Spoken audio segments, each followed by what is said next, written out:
Oh, hi. Welcome to another edition of Socrates Explains Everything.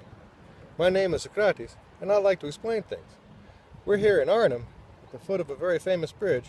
Now it's known as the John Frost Bridge, but it's more famously known as a bridge too far. Back in World War II, this was a goal during a thing called Operation Market Garden. As the Allies were trying to retake Europe from the Nazis, the British landed paratroopers into Holland to try to secure the bridgeheads. And this particular bridge turned out to be a bridge too far. The British held the area for 3 days, fought bravely, but eventually were beaten back, ran out of ammunition, and captured. It's renamed after the commander, John Frost. Now it's known as the John Frost Bridge, but will always be famously called a bridge too far.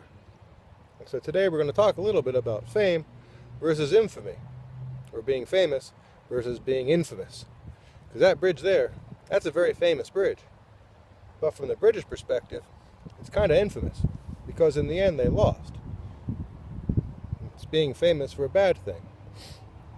One of the most famous use of the words infamy is from President Roosevelt in 1941, after the Japanese had bombed Pearl Harbor, and he called December 7th a day that will live in infamy, because it was such a bad thing. Now, another way to look at these two words is when I was a kid growing up in the 80s, Bill Cosby, he was famous. And now he's infamous. So, let that be a lesson to you kids. Fame is a good thing. Don't go for infamy. Nothing good can come from that. So I'm here at the foot of the John Frost Bridge. It's nice and quiet. You wouldn't think that would be such a huge mark in history.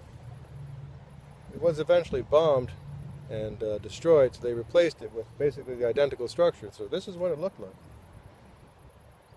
It's amazingly different during peace, isn't it? It's a thing about war that most people don't understand. All wars start and end the exact same way, with peace. This is Socrates from Arnhem at the foot of the John Frost Bridge, a bridge too far, saying, peace out everybody, and so for peaceful days in the future. Really doesn't look that far, does it?